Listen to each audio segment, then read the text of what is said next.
दोस्तों नमस्कार। हमारी एमएसएमई की पाठशाला में एक कोर्स है जिसका नाम है स्टेप बाय स्टेप प्रोसेस।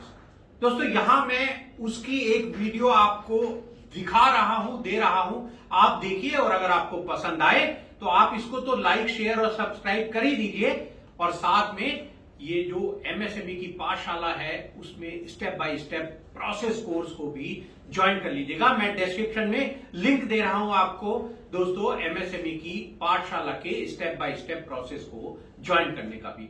मैं आज आपको बता रहा हूं कि सबसे बड़ी जो आपकी डिमांड है, आप कहते हैं कि मुझे prime minister employment generation scheme के अंतर्गत लोन अप्लाई करना है, लेकिन जब मैं बैंक में जाता हूं तो वहां तो कोई हमारी एप्लीकेशन को लेते ही नहीं है। दोस्तों मैं आपको यही कहूंगा कि आपका प्रोसेस ही गलत है। सही प्रोसेस हम बताएंगे आपको किसी बैंक मैनेजर या किसी बैंक की ब्रांच में जाने की जरूरत ही नहीं है। आइए मेरे साथ अपने कंप्यूटर पर बैठिए, ऑनलाइन अप्लाई करते हैं आज अपने पीएमईजीपी लोन की एप्लीकेशन। तो दोस्तों सबसे पहले आप अपने लैपटॉप कंप्यूटर में एक वेबसाइट खोल लीजिएगा जो मैं आपको यहां दे रहा हूं, kviconline.gov.in/PMEGP पोर्टल। दोस्तों अब आपको अपने कंप्यूटर पर दिखाई देगी ये स्क्रीन और अब हम भरेंगे अपने पीएमईजीपी लोन की ऑनलाइन एप्लीकेशन। हम लेंगे उसका यूजर नेम, पासवर्ड और दोस्तों साथ में हम ये भी जानेंगे कि हम अपने लोन एप्लीकेशन का स्टेटस कैसे चेक कर सकते हैं जब चाहे अपने घर या दफ्तर में बैठकर। दोस्तों यूं तो पीएमईजीपी लोन के बारे में मैं पहले भी आपको कई वीडियो में बता चुका हूं, मैं यहां पर उनका लिंक भी दे रहा हूं आई बटन के रूप में। दोस्तों यहां पर ये जो आपको स्क्रीन दिखाई दे रहा है उसमें सबसे पहले जहां आप देख रहे हैं वहां एक टैब है जिसमें लिखा है online application form for individual. आपको इस पर क्लिक कर देना है और दोस्तों लीजिए ये एप्लीकेशन फॉर्म आ गई है। आपको कहीं जाने की जरूरत नहीं है, यहीं पर बैठकर हम इस एप्लीकेशन फॉर्म को ऑनलाइन भरेंगे। दोस्तों मैं आपको यह भी बताऊंगा कि आप अपने प्रोजेक्ट की प्रोजेक्ट रिपोर्ट कैसे बना सकते हैं यहां इसी वेबसाइट के द्वारा, और मैं ये भी बताऊंगा कि इसी वेबसाइट पर बहुत सारी प्रोजेक्ट रिपोर्ट कहां पर अवेलेबल हैं। दोस्तों अब आपको यहां पर अपना आधार नंबर डाल देना है और उसके बाद आपका जो नाम है, क्योंकि ये इंडिविजुअल के रूप में आप भर रहे हैं तो आप अपना नाम यहां भर दीजिए और दोस्तों उसके बाद आप वैलिडेट आधार कर लीजिएगा। अगर आपने अपना नाम और अपना आधार नंबर सही लिखा है दोस्तों तभी आपको ये आगे बढ़ने देगा, नहीं तो ये रोक देगा, कहेगा कि भैया पहले अपना नाम और अपना आधार नंबर चेक कर लीजिएगा। दोस्तों उसके बाद ये आपसे पूछ रहे हैं कि भाई आप किस स्पॉन्सरिंग एजेंसी के द्वारा अपना ये लोन अप्लाई कराना चाहते हैं। यहां पर आप सेलेक्ट कर लीजिएगा जिस भी ऑप्शन को आप सेलेक्ट करना चाहें दोस्तों। उसके बाद आप बताइए कि किस स्टेट में आप हैं, दोस्तों उस स्टेट की किस डिस्ट्रिक्ट में आप रहते हैं और यहां पर आपका जो स्पॉन्सरिंग ऑफिस है वो भी दोस्तों आप यहां पर सेलेक्ट कर लीजिएगा। अपना डिस्ट्रिक्ट भर देंगे तब आप देख लीजिएगा कि जो स्पॉन्सरिंग ऑफिस या जो स्पॉन्सरिंग एजेंसी आपने सेलेक्ट की है उसका ऑफिस का एड्रेस भी यहां से सेलेक्ट कर लीजिएगा। दोस्तों इसके बाद लीगल टाइप तो आप इंडिविजुअल में लोन भर रहे हैं, आप बताइए जेंडर में कि आप मेल हैं फीमेल हैं, फिर आपका डेट ऑफ बर्थ। दोस्तों उसके बाद जो सोशल कैटेगरी है वो आप बताइए, यानी जनरल कैटेगरी से हैं, ओबीसी से हैं, जो भी आपकी कैटेगरी है वो आप बताइए। स्पेशल कैटेगरी दोस्तों अगर आपकी कोई है तो यहां पर उसको भी सेलेक्ट कर लीजिएगा और क्वालिफिकेशन भी बता दीजिएगा, क्योंकि आपको याद होगा मैंने आपको बताया था पहले भी कि पीएमईजीपी लोन के लिए मिनिमम क्वालिफिकेशन 8th पास जरूरी है। दोस्तों उसके बाद आप अपना कम्युनिकेशन एड्रेस कि भैया आप तो आ नहीं रहे हैं बैंक में, अब बैंक या केवीआईसी आपसे कहां पर संपर्क करे जरा ये बता दीजिएगा। तो आप अपना कम्युनिकेशन एड्रेस दोस्तों बता दीजिए, ठीक तरह से बताइए, पिन कोड नंबर भी डालिएगा क्योंकि ये ऑनलाइन एप्लीकेशन है। उसके बाद आप अपना मोबाइल नंबर भी बता दीजिएगा इनको, क्योंकि कहीं तो आपको फोन करेंगे और आपसे कहेंगे कि साहब आपने एप्लीकेशन भर दी है, अब बताइए हम आपसे कैसे संपर्क करें या कब आप हमारे पास आ सकते हैं। और साथ में दोस्तों ईमेल एड्रेस देना मत भूलिएगा, क्योंकि बैंक या केवीआईसी आपको मेल द्वारा भी सूचित करेगी, इन्फॉर्म करेगी अगर उनको आपसे मिलना होगा या कोई और डॉक्यूमेंट आपसे चाहिए उनको। दोस्तों अपना परमानेंट अकाउंट नंबर भी यहां पर ठीक जरूर डाल दीजिएगा। दोस्तों उसके बाद आपका मैंने पूछा कि कम्युनिकेशन एड्रेस तो आपने भर दिया, लेकिन आप जो अपनी यूनिट लगाना चाहते हैं, आप कोई मैन्युफैक्चरिंग करना चाहते हैं, कोई सर्विस इंडस्ट्री में आना चाहते हैं, यानी जो भी आप अपना यूनिट जहां पर लगाना चाहते हैं दोस्तों, उसका पूरा एड्रेस आप यहां पर भर दीजिए। अगर वो सेम है तो भी बता दीजिए, और अगर ये अलग है तब भी आप एड्रेस भर दीजिएगा। दोस्तों आप बताइए कि आपका टाइप ऑफ एक्टिविटी क्या है। लीजिए आप सेलेक्ट कर लीजिएगा दोस्तों, यहां पर टाइप ऑफ एक्टिविटी, बहुत सारे आपको एक्टिविटी दी हैं, आप कुछ भी बना सकते हैं दोस्तों, आप कोई मैन्युफैक्चरिंग कर सकते हैं, बहुत सारे आपको यहां पर ऑप्शन दिए गए हैं, आप उनमें से सेलेक्ट कर लीजिएगा कि आपकी जो एक्टिविटी है वो क्या होगी। दोस्तों आपने यहां से एक्टिविटी तो सेलेक्ट कर ली है, लेकिन आप उसके बारे में अगर और अपने प्रोडक्ट के बारे में कुछ डिस्क्राइब करना चाहते हैं तो यहां पर आपको जगह दी गई है, आप प्लीज यहां पर अपने प्रोडक्ट का और डिटेल में डिस्क्रिप्शन भी दे सकते हैं। दोस्तों मैंने आपको अपनी पुरानी वीडियो में बताया भी था कि यहां पर पीएमईजीपी लोन लेने के लिए आपको एक ईडीपी ट्रेनिंग भी करनी पड़ेगी, और वो ट्रेनिंग आपको लोन के डिसबर्समेंट से पहले पहले पूरी कर लेनी है। यहां वो पूछ रहे हैं कि भाई आपने अभी कर ली या अभी नहीं करी है, तो आप बता दीजिए दोस्तों, क्योंकि जब आप फॉर्म सबमिट करेंगे तब भी मैं आपको बताऊंगा। वो आपसे पूछेंगे कि आप ईडीपी ट्रेनिंग ऑनलाइन करना चाहते हैं या ऑफलाइन करना चाहते हैं, तो यहां बताइए। अगर आपने नहीं की अभी तो मना कर दीजिएगा, और अगर कर ली है तो हाँ करके बताइए कि आपने ये ईडीपी ट्रेनिंग किस इंस्टीट्यूट से की थी। दोस्तों ये तो आपने पहले ही देख लिया होगा कि आप कितना पैसा चाहते हैं, कितना लोन चाहते हैं बैंक से टर्म लोन के रूप में, कितना लोन चाहते हैं वर्किंग कैपिटल के रूप में, और उसके लिए आपकी कैपिटल कॉस्ट कितनी है, आपकी टोटल वर्किंग कैपिटल की रिक्वायरमेंट कितनी है।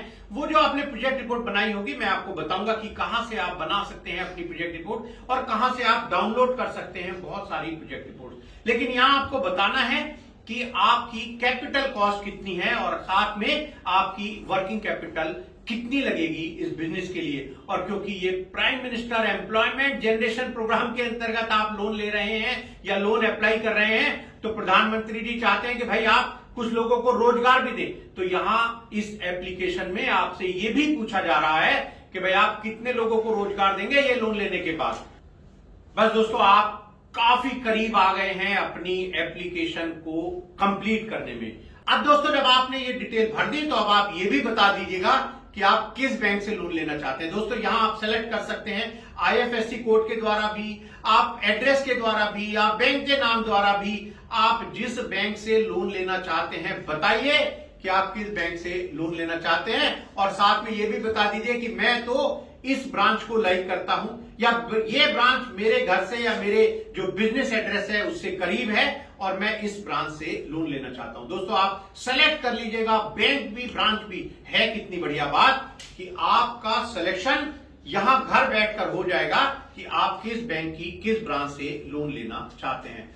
और दोस्तों एक बात और, अगर आपको ये लगे कि भाई कभी मैं एक बैंक और एक ब्रांच को सेलेक्ट कर लूं और वो बैंक ब्रांच मुझे लोन ना दे, या वो कोई ऐसी ब्रांच हो जो लोन में डील ही ना करती हो, खाली डिपॉजिट करती हो, तो वो कह रहे हैं कि भाई आप एक अल्टरनेट कोई फाइनेंसिंग बैंक भी बता दीजिए। आप कहिए कि भाई मैं एक स्टेट बैंक को है, और दूसरा मैं कहता हूं कि भैया पंजाब नेशनल बैंक, या जो भी आप बैंक बोलना चाहें, वहां आप ऑल्टरनेट फाइनेंसिंग बैंक का नाम और उसकी डिटेल भी सेलेक्ट कर सकते हैं यहां इस ऑनलाइन एप्लीकेशन के द्वारा। दोस्तों आप यहां देखेंगे नीचे जब आप ये डिटेल भर देंगे, ये आप पहले भी सेलेक्ट कर सकते हैं।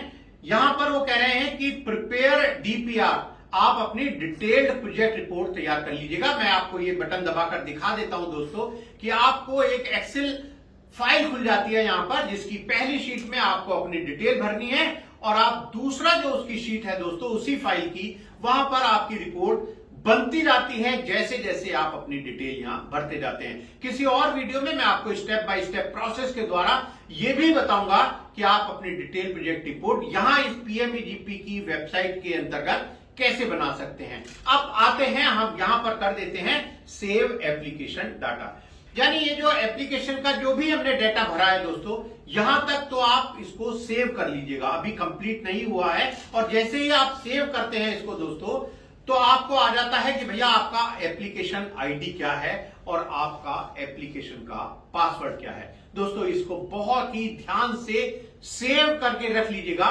क्योंकि जब भी आप चाहेंगे, आपकी जब एप्लीकेशन ये पूरी सबमिट हो जाएगी, तब आप अपनी एप्लीकेशन का स्टेटस इस आईडी और पासवर्ड के द्वारा देख सकते हैं। वो भी मैं आपको बताऊंगा कि कैसे चेक कर सकते हैं कि आपकी एप्लीकेशन अभी कहां पर रखी हुई है, क्या उसमें हो रहा है, क्या उसका स्टेटस है। दोस्तों यहां जब आपको ये दिया गया आपका एप्लीकेशन आईडी और पासवर्ड, उसके नीचे आप देखेंगे कहा जा रहा है आपसे कि अब आप चलिए जो अपने डॉक्यूमेंट है वो भी अपलोड कर दीजिएगा। मैं आपको बता रहा हूं कि यहां आप अपने डॉक्यूमेंट कैसे अपलोड करेंगे।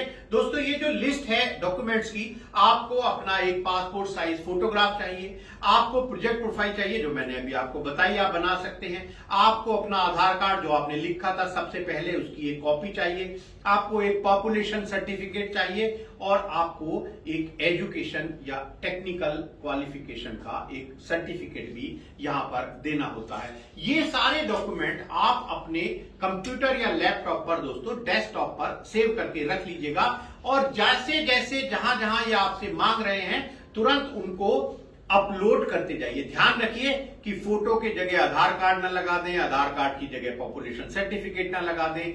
दोस्तों मेरी यहां आपको एक सलाह है कि जब भी आप अपने सारे डॉक्यूमेंट यहां अपलोड कर दें तब ये जो व्यू नाम का आपको एक टैब दिखाई दे रहा है उस पर जाकर एक बार रीचेक भी कर लें, क्योंकि अगर आपने फाइनल सबमिट कर दिया फिर आप ये डॉक्यूमेंट चेंज नहीं कर पाएंगे। दोस्तों मैंने आपको बताया था एक अपनी नॉर्मल वीडियो में जो हम यूट्यूब चैनल पर यहां पोस्ट करते रहते हैं कि अब ये जो पीएमईजीपी का लोन है ये किसी की मर्जी पर डिपेंड नहीं करेगा। ये डिपेंड करेगा कि आपका जो स्कोर है 100 नंबर का एक स्कोर कार्ड है उसमें से आपको कितने मार्क्स मिलते हैं। अगर आपने देखा कि आपको 60 मार्क्स मिल जाते हैं तब समझ लीजिए कि आपकी एप्लीकेशन फॉरवर्ड कर दी जाएगी स्पॉन्सरिंग एजेंसी द्वारा, जो भी आपने बैंक चुना है उनको फाइनल लोन सैंक्शन करने के लिए। दोस्तों अगर आप देखेंगे ऊपर इस वेबसाइट में तो आपको एक टैब दिखाई देगा स्कोर कार्ड। आप अपने डॉक्यूमेंट अपलोड करने से पहले भी दोस्तों यहां पर जा सकते हैं। दोस्तों मेरी आपको यहां एक सलाह भी है, आप अपने डॉक्यूमेंट अपलोड करने से पहले भी ये चेक कर लीजिएगा कि भैया आप पूरी तरह से एलिजिबल भी हैं इस लोन को लेने के लिए और जो स्पॉन्सरिंग एजेंसी है वो आपका जो लोन एप्लीकेशन है वो फॉरवर्ड भी करेगी बैंक को या नहीं। तो अपना स्कोर कार्ड प्लीज पहले चेक कर लीजिएगा, देख लीजिएगा कि आपको 60 मार्क्स से ज्यादा जरूर मिल जाए। तो आप यहां जाकर स्कोर कार्ड पर जाकर ये प्रिंट कर लीजिएगा और यहां पर अपने प्रिंट आउट पर नंबर देकर देख लीजिएगा, टोटल कर लीजिएगा कि आपको कितने मार्क्स मिल रहे हैं। अगर आपको 60 से ज्यादा मार्क्स मिल रहे हैं तब यहां आइए और फटाफट भर दीजिएगा इस स्कोर कार्ड फॉर्म को। दोस्तों ये जो स्कोर कार्ड है ये बड़ा सिंपल है। यहां पर अलग अलग चीजों के अलग अलग मार्क्स हैं, जैसे एज के लिए है कि आप किस ब्रैकेट में आते हैं, उस ब्रैकेट के लिए फिर अलग अलग मार्क्स हैं, कितने डिपेंडेंट हैं, 3 तक हैं, 3 से ज्यादा हैं उनके अलग मार्क्स हैं, आप अपना घर अपना है या नहीं है या किराए का है या पेरेंटल है उसके अपने अलग मार्क्स हैं, एकेडमिक क्वालिफिकेशन के मार्क्स हैं। दोस्तों इस तरह से ये सिंपल सा स्कोर कार्ड है, ये आप यहां पर कंप्लीट कर दीजिएगा। मैंने भी भरकर देखा था और यहां पर मैंने देखा कि ये 88 मार्क्स आ गए हैं। इसका मतलब मेरी एप्लीकेशन केवीआईसी जरूर फॉरवर्ड कर देगी उस बैंक को जहां के लिए मैंने यहां एप्लीकेशन फॉर्म में अपना चॉइस दिया है। दोस्तों जब आप ये स्कोर कार्ड भर दें तब वहां पर आप ये डिक्लेरेशन एक मांग रहे हैं आपसे कि भैया सब कुछ सही सही भरा है ना, ऐसा तो नहीं अपने नंबर बढ़ाने के चक्कर में उल्टा सीधा कुछ गलत भर दिया। आप बताइए कि भाई मैंने सब बिल्कुल ठीक यहां पर टिक किया है जो भी मेरे लिए एप्लीकेबल है और आप इसको सेव कर लीजिए। आपने जब ये सब कुछ कर लिया तो करीब करीब आपका ये जो फॉर्म है ये पूरा हो गया। अब आप अगर सोचेंगे कि मैं चलिए इसको फाइनल सबमिशन कर देता हूं तो वहां पर अभी एक छोटा सा प्रोसेस और बचा है। अगर आप फाइनल सबमिशन करते हैं तो वो कह रहे हैं कि भाई देखिए आपका एक रीजन है जिसकी वजह से अभी आप इसको फाइनल सबमिट नहीं कर सकते। तो यानी आप बीच में जब भी अगर कभी इस एप्लीकेशन को फाइनल सबमिट करने की कोशिश करेंगे और आपका कोई भी प्रोसेस छूटा होगा तो ये फाइनली सबमिट नहीं होगा। यहां उन्होंने मुझे बता दिया कि भाई अभी तक आपने ईडीपी ट्रेनिंग की नहीं थी, आपने अपने फॉर्म में बताया, और यहां आपने ईडीपी ट्रेनिंग बताया नहीं है कि आप कैसे करोगे, ऑफलाइन करोगे, ऑनलाइन करेंगे, तो किस इंस्टीट्यूट में जाकर ये ईडीपी ट्रेनिंग करेंगे। तो कोई बात नहीं, मैं यहां पर ईडीपी ट्रेनिंग के लिए भी जो टैब है उसको दबा देता हूं और यहां पर मैं भर देता हूं कि select EDP training mode, online offline किस तरह से मैं करना चाहता हूं। और ये जो डिटेल्स हैं कि ईडीपी ट्रेनिंग करने की, वो मैं यहां पर कंप्लीट कर देता हूं। और दोस्तों ये कंप्लीट करने के बाद फिर मैं चला जाता हूं फाइनल सबमिशन पर और ये फॉर्म सबमिट कर देता हूं। दोस्तों अब आप दोबारा से आ सकते हैं इसी वेबसाइट पर और यहां पर आप चेक कर सकते हैं अपना लोन का एप्लीकेशन। यहां दिया गया है एक टैब जहां पर आप देख सकते हैं अपने लोन का करंट स्टेटस चेक कीजिए और मैं उम्मीद करता हूं कि बहुत जल्द आपका ये लोन सैंक्शन हो जाए। दोस्तों फिर भी अगर आपकी कोई क्वेरी है तो प्लीज हमें भेजिए, हमें खुशी होगी आपकी किसी भी समस्या का समाधान करने के लिए। मैंने जैसे आपको पहले बताया, हमने एक स्वावलंबन फैसिलिटी सेंटर शुरू कर दिया है सिडबी की मदद से, जहां पर हम आपको फ्री ऑफ कॉस्ट सभी तरह की एडवाइसेस दे रहे हैं। मैं यहां पर डिस्क्रिप्शन में वो डिटेल भी दे रहा हूं दोस्तों, जिस तरह की एडवाइस हम आपको दे रहे हैं इस स्वावलंबन फैसिलिटी सेंटर में फ्री ऑफ कॉस्ट। और दोस्तों साथ में जो मेन सर्कुलर्स हैं इस पीएमईजीपी स्कीम के बारे में, वो भी मैं आपको दे रहा हूं यहां पर डिस्क्रिप्शन में। मैं समझता हूं दोस्तों ये वीडियो आपके काफी काम आएगी। आपकी जो समस्या है, आपकी जो शिकायत है कि बैंक्स हमारी पीएमईजीपी लोन एप्लीकेशन को नहीं ले रहे हैं, वो आपकी जो प्रॉब्लम है वो इससे दूर हो गई होगी। आप अप्लाई कीजिए ऑनलाइन और मैं समझता हूं कि बहुत जल्द, यानी टाइम शेड्यूल भी दिया गया है वैसे तो इस लोन के एप्लीकेशन के प्रोसेसिंग और सैंक्शन के लिए, आपका लोन सैंक्शन होगा। और मेरी शुभकामनाएं दोस्तों आपके साथ कि आप इस छोटी सी लोन एप्लीकेशन को भरकर फिर इसको बड़ा बिजनेस बनाइए। मैं फिर आपको बताऊंगा कि अपग्रेडेशन के लिए आप कैसे दोबारा से अपने बिजनेस की बड़े प्रोजेक्ट की लोन एप्लीकेशन भर सकते हैं। नमस्कार।